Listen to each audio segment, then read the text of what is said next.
உலகெங்கிலும் நடக்கும் முக்கிய நிகழ்வுகளை குறுஞ்செய்தி வடிவத்தில் தெரிந்து கொள்ள ஆதன் செயலியை டவுன்லோட் செய்யுங்கள்.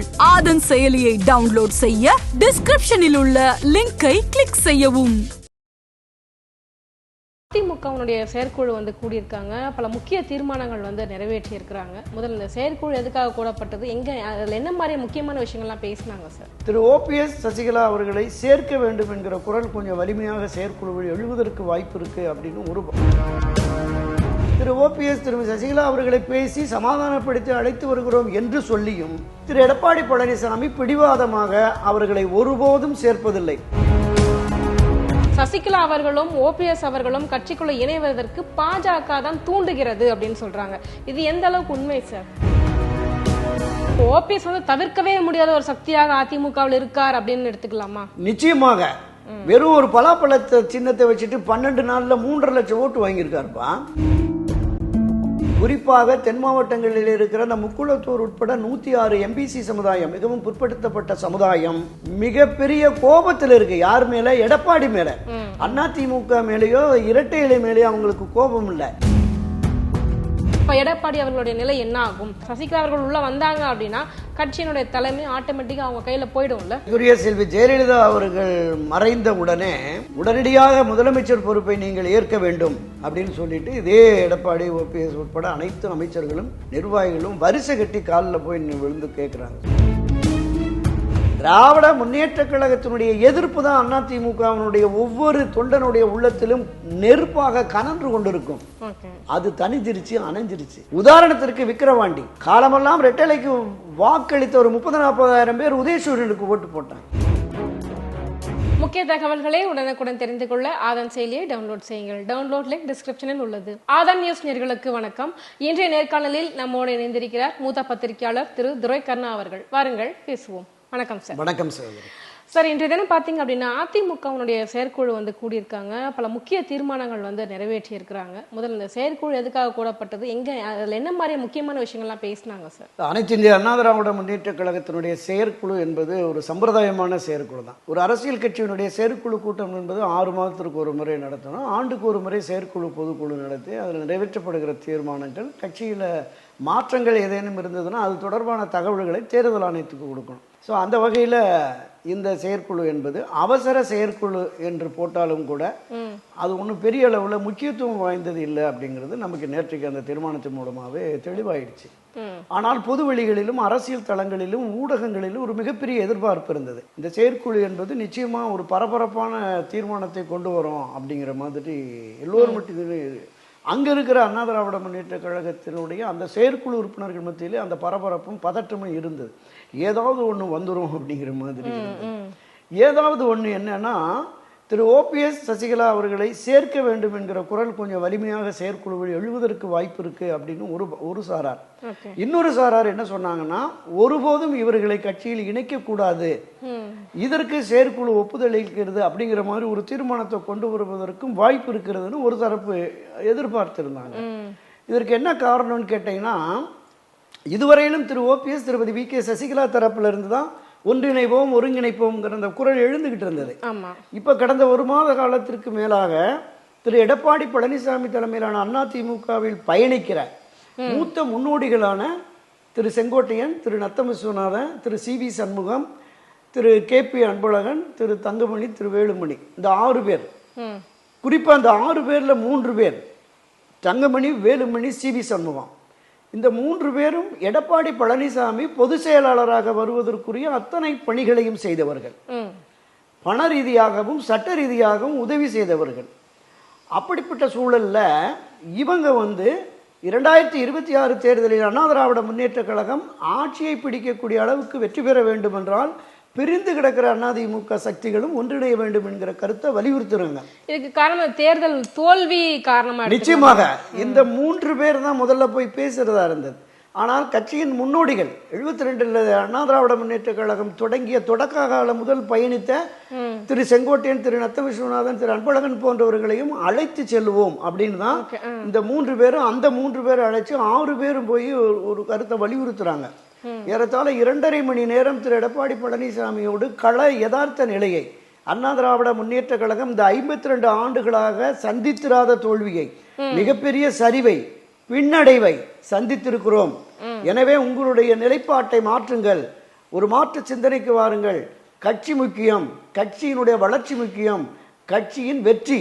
எத்தகைய வெற்றி என்றால் ஆட்சி அதிகாரத்திற்கு வரக்கூடிய வெற்றியை பெற வேண்டும் என்றால் பிரிந்து கிடக்கும் சக்திகள் ஒன்றிணைய வேண்டுகிறாங்க. இதை தாண்டி கட்சியின் பொதுச் செயலாளராக நீங்களே இருங்கள், யாரு எடப்பாடி பழனிசாமி சொல்றாங்க, முதலமைச்சர் வேட்பாளரும் நீங்கள் தான். இதை பொதுவெளியில் நீங்கள் அறிவித்து விட்டால் அதற்கு தக்கவாறு திரு ஓபிஎஸ் திருமதி சசிகலா அவர்களை பேசி சமாதானப்படுத்தி அழைத்து வருகிறோம் என்று சொல்லியும் திரு எடப்பாடி பழனிசாமி பிடிவாதமாக அவர்களை ஒருபோதும் சேர்ப்பதில்லை. திரு ஓபிஎஸ் அவர்களையோ திருமதி வி.கே. சசிகலா அவர்களையோ திரு டிடிவி தினகரன் அவர்களையோ, இந்த 3 பேரையும் ஒருபோதும் சேர்க்க மாட்டேன். வேண்டுமென்றால் இவர்கள் ஆதரவு நிலைப்பாட்டில் இருக்கிற மாநில மாவட்ட நிர்வாகிகள், நகர ஒன்றிய நிர்வாகிகள் அப்படி யாராவது இருந்தால் அவர்களை கொண்டு வந்து நீங்க சேருங்கள் அப்படிங்கிற மாதிரி சொல்லியிருக்காங்க. ஸோ அதற்கான வாய்ப்பு இல்லைங்கிறது அவங்களுக்கும் தெரியும், திரு எடப்பாடிக்கும் தெரியும். ஒரு சிலர் வந்து போறாங்க, அது வேற விஷயம். ஆனால் இந்த நிலைப்பாடு என்பது கட்சியின் நலன் கருதி. திமுக ஒரு வலிமை மிக்க ஆட்சி கட்சியாக இருக்கிறது. அதோடு அணி சேர்ந்து இருக்கிற 12 அரசியல் கட்சிகளும் நிலையாக அங்க உறுதியாக இருக்கிறார்கள். அப்ப 2024 விட 2026 ஒரு மோசமான தோல்வி வந்துடும் என்பதால் தான் இந்த மூத்த முன்னோடிகள் போய் வலியுறுத்துறாங்க. ஆனாலும் அந்த அதிகார போதை, இன்னும் சொல்ல போனா அதிகார வெறி திரு எடப்பாடிக்கு இருக்கிறதோ என்கிற சந்தேகம், இந்த ஒன்றிணைய வேண்டும், ஒருங்கிணைய வேண்டும் என்கிற மனப்பான்மை, மனப்போக்கு, அந்த மனத்தாக்கம் ஏற்பட்டிருக்கிற அதிமுகவின் தொண்டர்கள், நிர்வாகிகள் மத்தியில் அந்த உணர்வு வந்துருச்சுங்கிறது தான் கள யதார்த்தம். ஓகே, இதுல வந்து பாத்தீங்க அப்படின்னா ஓபிஎஸ் வந்து பாத்தீங்கன்னா இந்த இரட்டை தலைமை வந்து இருக்க முடியாது, ஏன்னா வந்துட்டு ஒரு உரையில ஒரு கதி தான் இருக்க முடியும் அப்படின்ற. ஸோ அவர் வந்துட்டு கஷ்டப்பட்டு தான் வெளியே அனுப்பிச்சாங்க. கட்சியும் சின்னமும் வந்துட்டு இப்போ இபிஎஸ் அவர்களும் இருக்கு. பாத்தீங்க அப்படின்னா சசிகலா ஆகட்டும், ஓபிஎஸ் ஆகட்டும், டிடிவி ஆகட்டும், 3 பேருமே வந்து பாஜகவினுடைய ஆதரவு நிலைப்பாட்டில் வந்து இருக்காங்க, அவங்களுடைய ஆதரவுல தான் இருக்காங்க. அப்படின்னும் போது மீண்டும் அவர்களை வந்து கட்சியில சேர்த்துட்டோம் அப்படின்னா மீண்டும் பாஜக கூட கூட்டணி வைக்க வேண்டிய ஒரு நிலை ஏற்படுமோ, அந்த நிர்பந்தம் ஏற்படுமோ அப்படின்ற ஆங்கிள் கூட யோசிக்கலாம் இல்லையா? இல்ல, இப்ப ஒன்றுபட்ட அதிமுக என்கிற குரல் இருக்குல்ல, அனைவரும் ஒருங்கிணைந்து ஒரு வலிமையான அண்ணா திராவிட முன்னேற்ற கழகம். ஏற்கனவே மரியாதைக்குரிய புரட்சி தலைவர் எம்ஜிஆர், செல்வி ஜெயலலிதா காலத்தில் இருந்த அந்த ஒன்றுபட்ட அதிமுக உருவாகிவிட்டால் இந்த தனித்தனியாக இப்போது ஆதரவு நிலைப்பாட்டை எடுத்திருக்கிற இந்த நிலைப்பாட்டை தவிர்த்து ஒட்டுமொத்தமாக கட்சி என்ன முடிவெடுக்கிறதோ, ஒன்றுபட்ட வலிமை மிக்க அதிமுக என்ன முடிவெடுக்கிறதோ அந்த முடிவுக்கு திரு ஓபிஎஸ் அவர்களும் திருமதி சசிகலா அவர்களும் வந்துருவாங்க. அமமுக என்கிற அரசியல் கட்சியை நான் தொடங்கி தனியாக நடத்தி வருகிறேன். அதிமுகவை நீங்கள் ஒன்றிணையுங்கள், ஒன்றுபட்ட வலிமை மிக்க அதிமுகவோடு நான் தேர்தல் உடன்பாடு கொண்டு நான் உங்களோட இருக்கிறேன், இணைந்து பயணிக்கிறேன் அப்படின்னு சொல்லியிருக்காரு. காலப்போக்கில் அவசியம் ஏற்பட்டால் கட்சியை நானும் இணைச்சிடறேன் அப்படிங்கிற மாதிரி இருக்கார். எனவே அமமுக தினகரனை நாம தவிர்த்திடலாம். திரு ஓபிஎஸ் அவர்களை பொறுத்தளவில் கட்சியை கைப்பற்றுவதை விட கட்சியை காப்பாற்றுவது முக்கியம். தொண்டர்கள் அதைத்தான் விரும்புகிறார்கள். எனக்கு எந்த பொறுப்பும் பதவியும் வேணாம், கட்சி ஒருங்கிணைந்தால் போதுனார். அவர் வந்து மறுபடியும் இரட்டை தலைமைங்கிறது இல்லை. அதனாலதான் நான் தொடக்கத்திலே குறிப்பிட்டேன், இந்த 6 பேர் வந்து பொதுச் செயலாளராக கையெழுத்து போடும் உரிமை உங்களிடமே இருக்கட்டும், முதலமைச்சர் வேட்பாளராகவும் நீங்களே இருங்கள், அதற்கு ஒப்புக்கொண்டால் அவர்களை நாங்கள் சமாதானப்படுத்தி பேசுகிறோம் என்று இவர்களில் ஒரு சிலர் திருமதி வி.கே. சசிகலா தரப்பிலும் திரு ஓபிஎஸ் தரப்பிலும் பேசியிருக்காங்க. ஸோ ஓபிஎஸ் வந்து தவிர்க்கவே முடியாத ஒரு சக்தியாக அதிமுகவில் இருக்கார் அப்படின்னு எடுத்துக்கலாமா? நிச்சயமாக. வெறும் ஒரு பலாப்பழத்தை சின்னத்தை வச்சுட்டு 12 நாள்ல 3.5 லட்சம் ஓட்டு வாங்கியிருக்காருப்பா. அவரு இப்ப இந்த உரிமை மீட்பு குழுன்னு மாவட்டம் தோறும் கூட்டங்கள் நடத்தினார்ல, அந்த கூட்டங்களுக்கு வந்த தொண்டர்களுடைய ஆதரவும் பொதுமக்களுடைய ஆதரவுமே நம்ம வெளிப்படையாக பார்த்தோம். தென் மாவட்டங்களில் குறிப்பாக 16 சட்டமன்ற தொகுதிக்கு உட்பட்ட 16 நாடாளுமன்ற தொகுதிக்கு உட்பட்ட 96 சட்டமன்ற தொகுதிகளில் திரு ஓபிஎஸ் திருமதி சசிகலா அவர்களுக்கு ஆதரவு நிலைப்பாட்டில் உள்ளவர்கள் 4லிருந்து 7% இருக்கிறாங்கிறது அண்மையில் எடுத்த ஒரு கருத்து கணிப்பினுடைய வெளிப்பாடாக இருக்கிறது.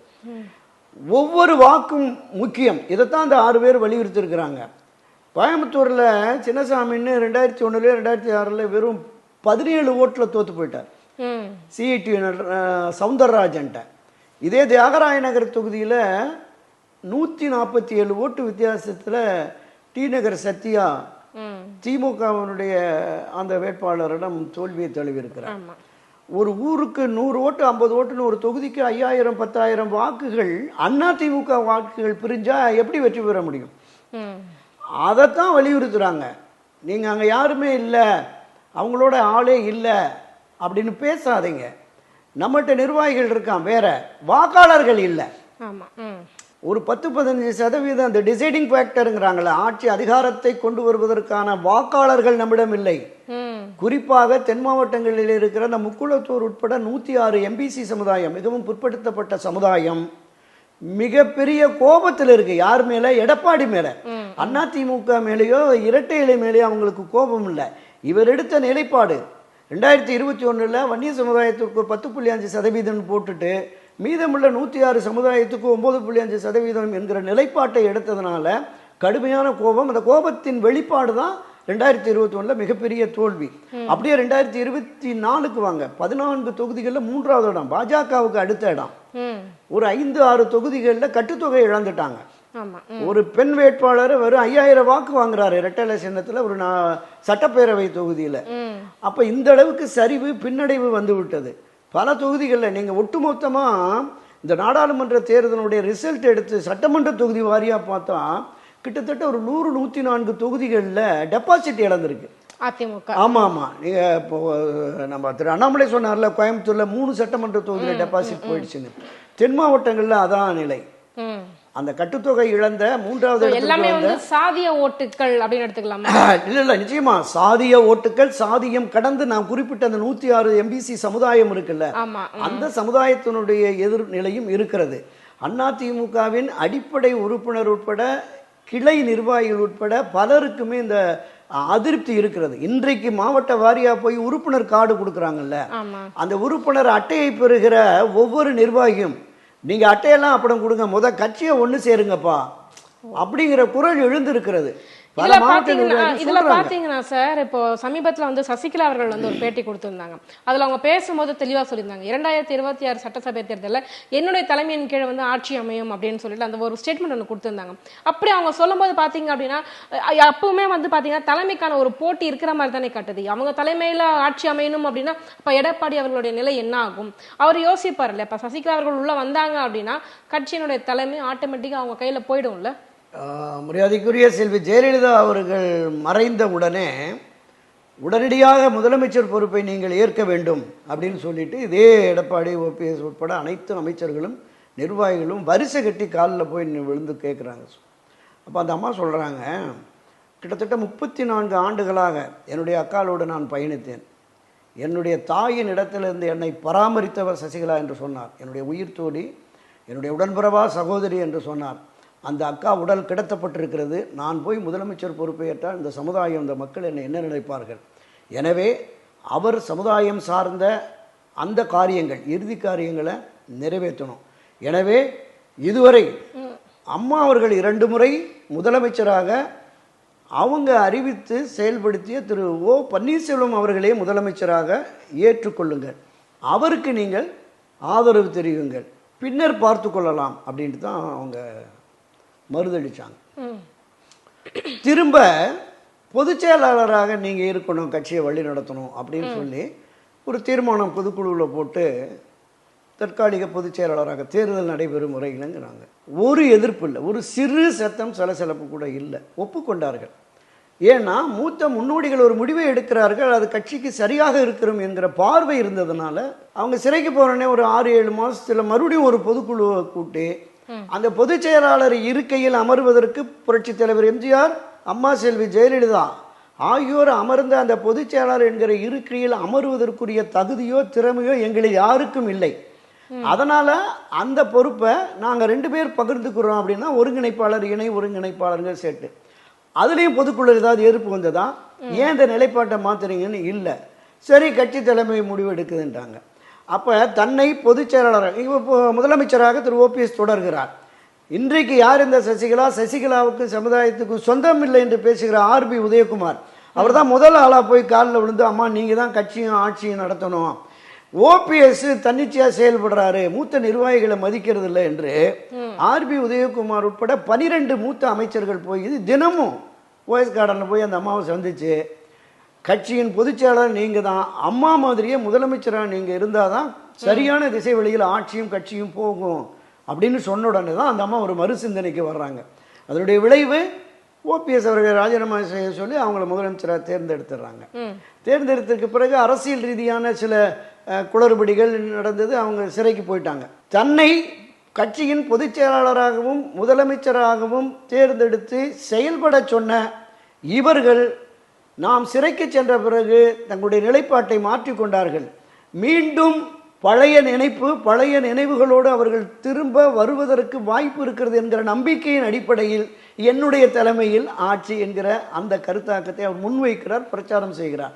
கட்சியினுடைய தொண்டர்களின் நிர்வாகம் காலத்தில் எப்போது வேண்டுமானாலும் எது வேண்டுமானாலும் நடக்கலாம். அந்த அடிப்படையில் ஒரு நம்பிக்கையின் அடிப்படையில் அவங்க இப்ப இந்த டூர் போறாங்க தென்காசி திருநெல்வேலியில. ஓரளவுக்கு எந்த அமைப்பு ரீதியாக வரவேற்பு இருக்கு நீங்க பார்க்கலாம். ஆமா, பெரிய அளவுல ஊடகங்கள்ல வலைத்தளங்கள்ல அவங்க படம் இல்லைனாலும் அவங்க தொலைக்காட்சி இருக்குல்ல, அந்த ஜெயா தொலைக்காட்சி ஜெயா இருக்கிற போது ஓரளவுக்கு ரெஸ்பான்ஸ் இருக்கு. நேற்றெல்லாம் நாங்குநேரி தொகுதியில 10:30 மணி 11 மணிக்கு போன இடத்துல கிட்டத்தட்ட சின்ன கிராமம்ல 1000க்கு மேற்பட்டவர்கள் குடிகூட திரண்டிருந்தாங்க. ஓரளவுக்கு வரவேற்பு இருக்கிறது. நீங்க மறைந்த முன்னாள் முதலமைச்சர்கள் புரட்சித் தலைவர் எம்ஜிஆர், ஜெயலலிதா போன்ற அப்படி ஒரு எழுச்சியான இதில் இருந்தாலும் ஓரளவுக்கு மக்கள் மத்தியில கட்சிகளை சார்ந்து பொதுமக்கள் மத்தியில் கூட வர்றாங்க அப்படிங்கிற மாதிரி இருக்கு. நீங்க குறிப்பிடுற மாதிரி திரு எடப்பாடிக்கு அந்த பயம் இருக்கிறது, அதுல எந்த மாற்று கருத்தும் இல்லை. இந்த பயம் உங்களுக்கு வேண்டாம், நாங்க அவங்கள சமாதானப்படுத்தி கொண்டு வருகிறோம் என்றுதான் இந்த 6 பேரும் போய் சொல்றாங்க. சார், அப்படியே வந்தாலுமே கூட பாத்தீங்கன்னா ஓபிஎஸ் அவர் முன்னாள் முதலமைச்சராக இருந்தவர். நெக்ஸ்ட் இன்னொருத்தங்க பாத்தீங்கன்னா சசிகலா அவர்கள், ஜெயலலிதா அவர்களுடைய நெருங்கிய தோழி அவர்கள். இந்த பக்கம் பாத்தீங்கன்னா இபிஎஸ் அவர்கள், இவருமே வந்துட்டு முதலமைச்சராக இருந்தவர், இப்ப பொதுச் செயலாளராக இருக்கார். ஸோ 3 தலைவர்கள் ஒரே கட்சியில் இருக்கும் பொழுது கண்டிப்பாக அவங்களுக்குள்ள ஒரு சலசலப்பு, ஒரு ஈகோ வரத்தான் செய்யும், தவிர்க்கவே முடியாது. அப்படின்ற பட்சத்துல மீண்டும் அதிமுக ஒரு சலசலப்பு இருந்துகிட்டே தானே இருக்கும். இப்ப வரைக்கும் ஓரளவு அமைதியா இருக்கு. மறுபடியும் இவங்க 2 பேரும் கட்சிக்குள்ள இணைஞ்சிட்டாங்கன்னா அதுல இன்னொரு விஷயமும் சொல்றாங்க. சசிகலா அவர்களும் ஓபிஎஸ் அவர்களும் கட்சிக்குள்ள இணைவதற்கு பாஜக தான் தூண்டுகிறது அப்படின்னு சொல்றாங்க. இது எந்த அளவுக்கு உண்மை சார்? இல்ல, பாரதிய ஜனதா கட்சியினுடைய பங்களிப்பு இதுல எந்த அளவுக்கு உண்மைன்னு தெரியல. வெறும் யூகங்களாக வதந்திகளாக வந்துகிட்டு இருக்கு. பாஜகவை பொறுத்த அளவில் அவங்க ஒரு 6-7 ஆண்டுகளாகவே இந்த கழகங்கள் இல்லாத தமிழகம், திராவிட கட்சிகளுக்கு மாற்றான ஒரு சக்தியாக வளர வேண்டும் என்று அவங்க களத்தில் இறங்கியிருக்காங்க. ஸோ அதற்கான வியூகங்களை வகுத்து பணிபுரிகிறார்கள். அதில் எந்த அளவிற்கு அதிமுகவோடு, ஏன்னா அண்ணா திராவிட முன்னேற்ற கழகம் இந்த ஆட்சி தொடர்வதற்கு 2017 4.5 ஆண்டுகள் தொடர்வதற்கு முதல் தர்ம யுத்தத்தை நடத்திய திரு ஓபிஎஸ் அவர்களை ஆட்சி அதிகாரத்திற்கு கொண்டு வருவதற்கு, ஆட்சிக்கு ஆதரவான நிலைப்பாட்டை கொண்டு வருவதற்கு முழுக்க பாரதிய ஜனதா கட்சி தான். அன்றைக்கு திரு ஓபிஎஸ் ஆதரவு நிலைப்பாட்டில் இருந்த அந்த 11 பேருடைய ஆதரவு திரு எடப்பாடி பழனிசாமிக்கு இல்லை என்றால் அவர் முதலமைச்சரே இல்லை, ஆட்சியே இருந்திருக்காரு. ஸோ அந்த இதில் பாஜக பங்களிப்பு இருந்தது. அதை வெளிப்படையாக திரு ஓபிஎஸ் அவர்களே ஒப்புக்கொண்டார்கள். இன்றைக்கு அதிமுகவிலிருந்து வெளியேற்றப்பட்டு அவர் சட்ட ரீதியாகவும் வெளியேற்றப்பட்டு அவர் கரை வீட்டு கூட கட்ட முடியாத ஒரு நிலையை உருவாக்கிய பொழுது பாஜக ஆதரவு நிலைப்பாட்டில் இருக்கிறார். ஆனால் கட்சி ஒருங்கிணைந்ததற்கு பிறகு, வலிமையான அதிமுக உருவானதற்கு பிறகு அந்த அதிமுக எடுக்கிற நிலைப்பாட்டை ஒத்துக்கொள்வார். பாஜகவோடு இருக்க வேண்டும் என்றால் இருக்கலாம், பாஜகவோடு நாம் வேண்டாம் என்கிற ஒரு முடிவை செயற்குழு பொதுக்குழு எடுத்துருச்சுன்னா அதற்கு ஓபிஎஸ், சசிகலா உட்பட அனைவருமே ஒப்புக்கொள்வார்கள். என்டிஏ தலைமையில ஆட்சி என்று பேசுகிற அமமுக தினகரனுடைய கருத்து என்பது வேறு. ஆனால் இவர்கள் திரு ஓபிஎஸ், திருமதி சசிகலா இணைந்த அதிமுக மீண்டும் ஒன்றுபட்டு வலிமையான அதிமுக என்று வருகிற பொழுது நான் தொடக்கத்தில் சொன்னது மாதிரி கட்சி தலைமை எடுக்கிற முடிவுக்கு கட்டுப்படுவார்கள். அப்படி இன்னொன்னுக்கு வந்துடுறேன் உங்க கேள்விக்கு. திரு ஓபிஎஸ், திருமதி வி.கே. சசிகலா, திரு எடப்பாடி, இந்த 3 பேருமே சக்தி மிக்க தலைவர்கள் தான், அதில் எந்த மாற்று கருத்தும் இல்லை. அண்ணா திராவிட முன்னேற்ற கழகத்திலே பயணிக்கிற முக்கிய 3 தலைவர்கள். இந்த இன்னும் சொல்ல போனா இவர்களை திரு எடப்பாடியை விடவும் சக்தியும் வலிமையும் வாய்ந்தவர்கள், கட்சிக்காக உழைத்தவர்கள், கட்சியில முதன்மை பொறுப்பு, இரட்டை தலைமை என்று வருகிற பொழுது முதன்மை பொறுப்பை ஏற்றவர் ஒருங்கிணைப்பாளர் ஓ பன்னீர்செல்வம். அடுத்த நிலையில தான் இவர் இணை ஒருங்கிணைப்பாளர் தான் வந்திருக்கார். எனவே இவர்களோடு எப்படி இந்த பதவி பங்கீடு வரும் அப்படிங்கிறது ஒரு விஷயம். இந்த திராவிட முன்னேற்ற கழகத்தால் பாதிக்கப்பட்ட அண்ணா திராவிட முன்னேற்ற கழகத்தில் பயணிக்கிற திரு எம்ஜிஆர் ஆதரவு நிலைப்பாட்டில் இருந்தவர்களை அரசியல் படுத்த வேண்டும், அவர்களுக்கு ஒரு எதிர்காலத்தை உருவாக்க வேண்டும் என்கிற அடிப்படையில் தொண்டர்களுக்காக தொடங்கப்பட்ட இடம்தான் இந்த கட்சி, அனைத்து இந்திய அண்ணா திராவிட முன்னேற்ற கழகம். அந்த கட்சியின் வெற்றி முக்கியம், கட்சியின் வளர்ச்சி முக்கியம் என்று கருதி தங்களுடைய சுயநலத்தை, ஈகோவை முற்றும் முழுவதுமாக தவிர்த்துவிட்டு திரு ஓபிஎஸ், திரு இபிஎஸ், திருமதி சசிகலா அமர்ந்து பேசி எதிர்காலத்திலும் எப்படி புரட்சித் தலைவர் எம்ஜிஆர் தன்னுடைய முதல் தேர்தல் பிரச்சார கூட்டத்தில் பேசுகிறப்போ சொன்னார், என்னை அழித்து ஒழிப்பதற்கும் அதிமுகவை அழித்து ஒழிப்பதற்கும் சில சதி வேலைகள் செய்து கொண்டிருக்கிறார்கள். அவர் சொன்னாரு, அட பைத்தியக்காரர்களா, இந்த ஒரு ராமச்சந்திரனை நீங்கள் அழித்து விட்டால் 1000 ராமச்சந்திரன்கள் இந்த கழகத்திலே தோன்றுவார்கள். 1000 ஆண்டுகளை கடந்தும் அதிமுக கொடி பட்டொலி வீசி பறக்கும்னாரு. 1000 ஆண்டுகளை கடந்தும் இந்த கழகம் நின்று நிலைத்து நீடித்திருக்கும் என்று பேசிய எம்ஜிஆர் தொடங்கிய அந்த கட்சி 52 வருஷத்தில் பிரச்சனையை சந்திக்கிறது என்கிற பொழுது, அன்றைக்கு இந்த கட்சிக்காக அடிபட்டு உதைபட்டு மண்டை உடைந்து சொத்துக்களை இழந்து ரத்தம் சிந்தி வளர்த்த ஒவ்வொரு தொண்டனும் இன்னைக்கு ரத்த கண்ணீர் வடிக்கிறான். இப்படிப்பட்ட ஒரு நிலை வந்துருச்சே.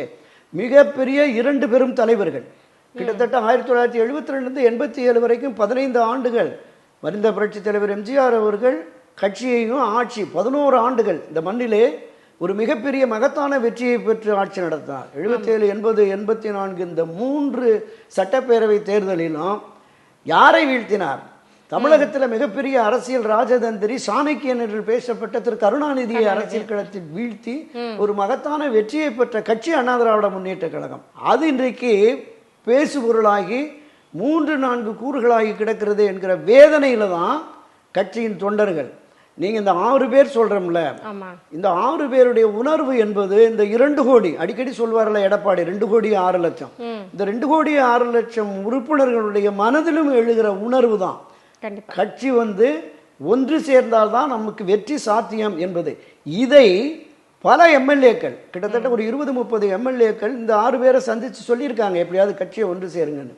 ஒரு 20-30க்கு மேற்பட்ட மாவட்ட செயலாளர்கள் சந்திச்சு சொல்லியிருக்காங்க. கட்சியினுடைய தலைமை நிர்வாகிகள், அமைப்பு செயலாளர்களாக இருப்பவர்களும் போய் இவங்கள்ட்ட சொல்லியிருக்கிறாங்க. என்ன துரதிருஷ்டம்னா, இவர்களிடம் தனித்தனியாக பேசியவர்கள் அங்க புரட்சி தலைவர் எம்ஜிஆர் மாளிகையில் எடப்பாடியை பார்த்தோன்னே பொதுச் செயலாளர் என்ன முடிவு எடுக்கிறாரோ அதுதான் அப்படின்னு இந்த கருத்தை அங்க வலிமையா சொல்லல. செயற்குழுவில் இந்த 6 முன்னணி தலைவர்களை சந்தித்து தங்களுடைய கருத்தை வலியுறுத்தினாங்கல்ல, அவங்க துணிச்சலாக அங்க பேசி இருக்கணும். பேசல. ஏன் பேசலைன்னா, ஒரு கட்டுப்பாட்டோடு இந்த கட்சியை கொண்டு வந்திருக்கிறேன் என்று திரு எடப்பாடி அடிக்கடி சொல்றாருல, இருக்கிறேன் அப்படின்னு. அந்த கட்டுப்பாடு எதன் அடிப்படையில் இருந்தது அப்படிங்கிறது நமக்கு வெட்ட வெளிச்சமாகவே தெரியும்.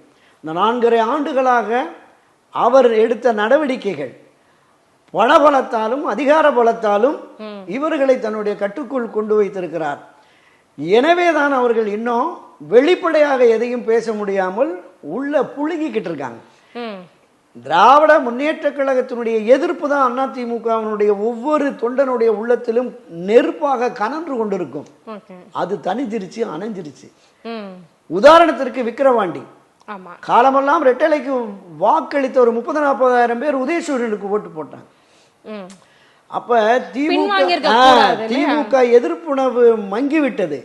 அண்ணா திராவிட முன்னேற்ற கழகத்தை வழி நடத்துகிற திரு எடப்பாடி பழனிசாமி மீதான நம்பிக்கை, அவர் அண்ணாமலை அவர்களுக்கு நடுவுல பாத்தீங்க அப்படின்னா எலெக்ஷன் அப்பவே நிறைய பேர்கிட்ட இந்த கேள்வி நாங்க முன் வச்சிருந்தோம். என்னன்னா, அண்ணாமலை அவர்களுக்கு எடப்பாடி ஈக்குவலா எடப்பாடி அவர்கள் தீவிரமாக செயல்படல. ஏன்னா எதிர்கட்சி தலைவர், பிரதான எதிர்கட்சி தலைவராக இருந்துமே அவருடைய குரல் ஓங்கி ஒலிக்கப்படவில்லையே, காரணம் என்ன அப்படின்னு கேட்டது போது நிறைய ஊடகங்கள் மேல குற்றம் சுமத்தினாங்க. ஊடகங்கள் சரியா கவர் பண்ணல, ஊடகங்கள் மேலதான் தப்பு அப்படின்னு. உண்மையிலேயே எடப்பாடி அவர்கள் திமுகவுக்கு எதிரான நிலைப்பாட்டை கம்மி பண்ணிக்கிட்டாரா? இந்த விஷயம் என்பது திராவிட முன்னேற்ற கழகத்திலே பயணிக்கிற முக்கிய பிரமுகர்களுக்கும் தெரிகிறது. அண்ணா திராவிட முன்னேற்ற கழகத்தில் இருக்கிற முக்கிய நிர்வாகிகளிலிருந்து கடைசி தொண்டன் வரைக்கும் புரட்சி தலைவர் எம்ஜிஆர், செல்வி ஜெயலலிதா போல திராவிட முன்னேற்ற கழக எதிர்ப்பு என்பது கனன்று வரவில்லை. தீவிரத்தன்மை குறைந்து விட்டது. சட்டப்பேரவையிலும் பொதுவெளிகளிலும் திமுக எதிர் பிரச்சாரம், திமுகவுக்கு எதிரான போராட்டங்கள் எதுவுமே இல்லை அப்படிங்கிற எண்ணமும் உணர்வும் இருக்கிறது. இன்னும் கொஞ்சம் வெளிப்படையா பேசினா, இந்த 2024 நாடாளுமன்ற பொது தேர்தலில் கிட்டத்தட்ட 30க்கும் மேற்பட்ட வேட்பாளர்களை அறிமுகம் இல்லாதவர்கள் பொது வெளிகளில் செல்வாக்கு இல்லாதவர்கள், கட்சியினருக்கே அறிமுகம் இல்லாதவர்களை போட்டது எதற்காக என்றால் திமுக வெற்றி பெறணும் அப்படிங்கிற மாதிரியான ஒரு போக்கு, அவங்களுக்குள்ள ஒரு உள்ளடி வேலைகள். காரணம் திமுகவுக்கும் அதிமுகவுக்கும் என்ன காரணம்னு அவங்க சொல்றாங்கன்னா, திராவிட முன்னேற்ற கழகம் எதிர்க்கட்சியாக இருந்தது.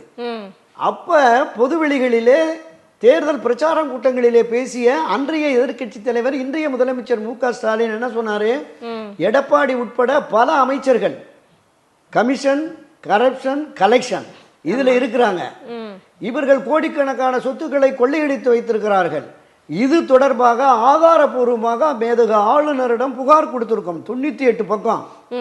இந்த ஆதாரங்கள் அடிப்படையில் ஆளுநர் நடவடிக்கை எடுக்காவிட்டால் திராவிட முன்னேற்ற கழகம் ஆட்சி அமைந்த 1 மாத காலத்திற்குள் தனி நீதிமன்றங்களை அமைத்து அத்தனை முன்னாள் அமைச்சர்களையும் வழக்குகளை தொடுத்து விசாரித்து அவர்கள் சேர்த்த சொத்துக்களை அரசு கஜானாவுக்கு கொண்டு வருவோம், அவர்கள் அனைவரையும் நாங்கள் தண்டனைக்கு உள்ளுவாக்குவோம் என்று பேசினாரே. 3 வருஷம் ஆகிப்போச்சு, என்ன செய்யறாரு? இவர்கிட்ட ஏற்கனவே எதிர்கட்சியா இருக்கிற போது ஆவணங்கள் கொடுத்தார்ல, அப்ப அந்த ஆவணங்கள்லாம் இப்ப இவர்கிட்ட தானே இருக்கும். இதையும் தாண்டி கோடநாடு கொலை கொள்ளை வழக்கில் சம்பந்தப்பட்டவர்களை 3 மாதத்தில் விசாரித்து அவர்களுக்கு தண்டனை வாங்கி தருவேன் என்று சொன்னாரே திரு ஸ்டாலின். 3 வருஷம் கடந்துருச்சு இல்ல. அப்ப ஏன் ஏதோ உங்க உள்ளடி வேலைகள் உள்ள அவங்களுக்குள்ள இருக்கு. இதை ஆறுமுகசாமி கமிஷன் கூட வெளியே வரல. ஆமா. அப்ப இதுதான் நீங்க 1996 செல்வி ஜெயலலிதா ஆட்சி பறிபோன உடனே 3 தனி நீதிமன்றங்கள், ஜெயலலிதா உட்பட 14 அமைச்சர்கள் மீது வழக்கு, புலவர் இந்திரகுமாரி, செங்கோட்டையன், மதுசூதன, அரநாயகா, டி.எம். செல்வ கணபதி என்று 10-12 பேர் மேல தீர்ப்பே வந்தது, தண்டனையே கொடுத்தாங்க. அதை விடவும் கூடுதலாக தவறுகள் நடந்ததாக சொன்ன திரு மு.க. ஸ்டாலின் இப்ப ஏன் நடவடிக்கை எடுக்கல? சட்டப்பேரவையிலும் கடுமையான குற்றச்சாட்டு இல்லையே. திராவிட முன்னேற்ற கழகம் ஆட்சியில் இருக்கிற போது கடந்த காலங்கள்ல 96 காலங்களில் எதிர்கட்சியாகிற போது மிக கடுமையான விமர்சனம் இருக்கும், வெளியேற்றப்படுவார்கள், வெளியே தூக்கி போட்டு 60 பேர் வெளியில் இருந்தவர்களே செல்வி ஜெயலலிதா மட்டுமே தனியாக போய் கிட்டத்தட்ட 1.25-2 மணி நேரம் போய் அந்த அரசனுடைய அவலங்களை தோல் உரித்து காட்டினார். அந்த வேகம் இல்ல.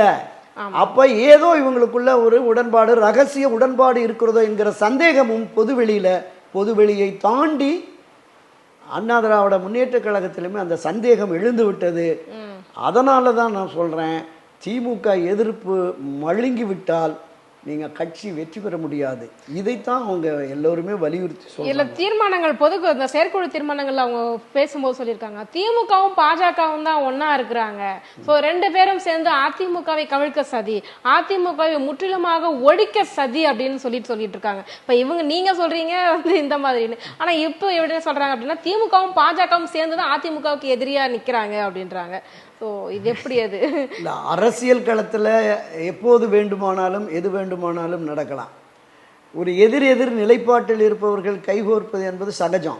நம்ம கடந்த காலங்களில் பார்த்தோம், அந்த 77-80 காலகட்டங்களில் மரியாதைக்குரிய அன்றைய பாரத பிரதமர் திரு இந்திரா காந்தியை திராவிட முன்னேற்ற கழக தலைவர் கலைஞர் கருணாநிதி உட்பட மிக கடுமையாக விமர்சித்தாங்க. ராட்சசி, பெண் ஹிட்லர், அரக்கி அப்படின்லாம் பேசினாங்க. ஆனால் 80ல் நேருவின் மகளே வருக, நிலையான ஆட்சி தருகன்னு கைகோர்த்து போயிட்டாங்க. அப்படியே பாரதிய ஜனதா கட்சிக்கு எதிராகவும் கலைஞர் உட்பட திமுகவினர் பண்டாரம் கட்சி, பரதேசிகள் கட்சி, இவர் ஆக்டோபஸ் மாதிரி இந்தியாவையே அழிச்சிருவாங்க அப்படிங்கிற மாதிரிலாம் விமர்சனம் பண்ணார். திரும்ப போய் ஒரு குறைந்த செயல் திட்டம் அப்படின்னு ஒரு திட்டத்தை போட்டுட்டு போய் பாஜக ஆதரவு நிலைப்பாட்டில் போயிட்டாங்க. அதனால் யார் வேண்டுமானாலும் எப்போது வேண்டுமானாலும் அரசியல் வெற்றியை மட்டுமே, நீங்கள் கொள்கை, லட்சியம், தத்துவம், சித்தாந்தம் எதுவுமே நிற்காது. அந்த நேரத்தில் எது சரியோ எது நமக்கு ஆதாயமோ அதன் அடிப்படையில் வந்துடுவாங்க.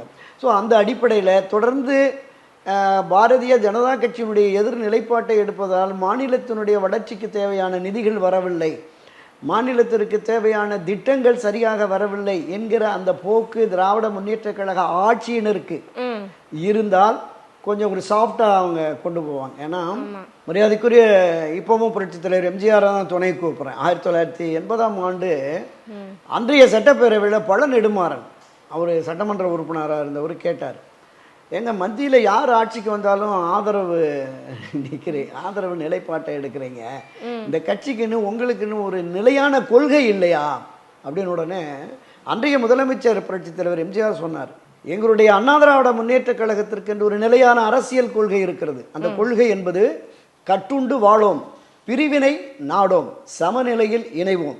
இதுதான் எங்களுடைய அரசியல் சித்தாந்தம், கொள்கை.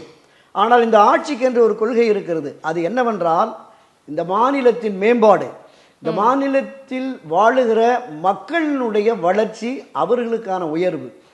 அது அதிகபட்சமாக மத்தியிலிருந்து வருகிற திட்டங்கள், மத்திய அரசு தருகிற நிதிகள் மூலமாக தான் அதை செயல்படுத்த முடியும். எனவேதான் அங்கே யார் ஆட்சி அதிகாரத்தில் இருப்பவர்கள் என்பது பற்றி இந்த அரசுக்கு கவலை இல்லை. நாங்கள் யார் வந்தாலும் சரி, சரண் சிங் வந்தாலும் சரி, விபி சிங் வந்தாலும் சரி, யார் வந்தாலும் நாங்கள் ஆதரவு நிலைப்பாட்டை எடுக்கிறோம். அதே நேரம் மாநிலத்தினுடைய உரிமைகளை ஒருபோதும் விட்டு கொடுக்க மாட்டோம் அப்படிங்கிற மாதிரி சொன்னார்.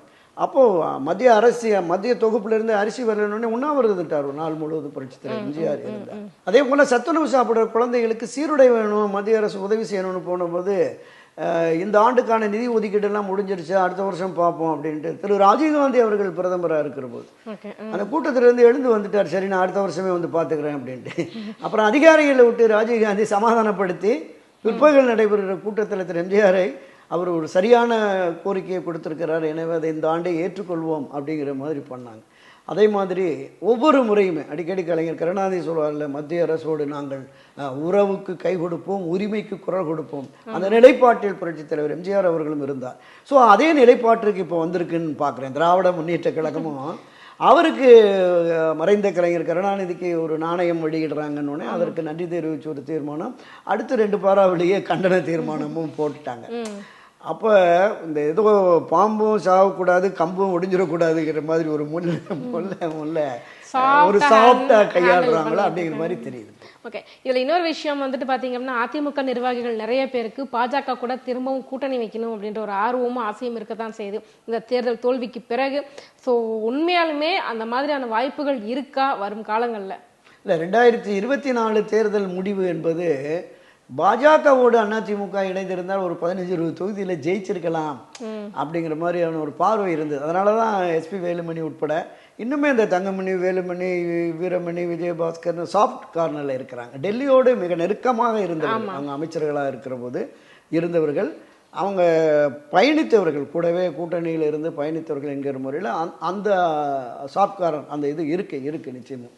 திராவிட முன்னேற்ற கழகம் ஒரு வலிமையான கூட்டணியோடு இருக்கிறது, எப்போதும் ஆட்சி கட்சியாக இருக்கிறது. இன்றைக்கே 200+ களத்தில் இறங்கிட்டாங்க. ஸோ அவர்களை களத்தில் எதிர்கொள்வதற்கு ஒரு வலிமையான கூட்டணி தேவை என்கிற நிலை வருகிற பொழுது, ஒருவேளை நாமளும் ஒரு வலிமையான கூட்டணியோடு எதிர்கொண்டால் திமுக வீழ்த்துவதற்கு எளிதாக இருக்கும் என்று கருதுவார்களே. ஆனால் பாஜகவோடும் கூட்டணி அமைப்பதற்கு கூடுதல் வாய்ப்பு இருக்கிறதா தான் நான் பார்க்குறேன். அதுதான் சொல்கிறேன், அரசியலில் நிரந்தர எதிரியும் இல்லை, நிரந்தர பகைவனும் இல்லை என்பதுதான் கள யதார்த்தம். என்ன நடக்கிறது போக போக பார்த்து. கண்டிப்பாக எங்கள் கேள்விகளுக்கு ரொம்ப சிறப்பான பதில் சொன்னீங்க சார். நன்றி. நன்றி, வணக்கம்.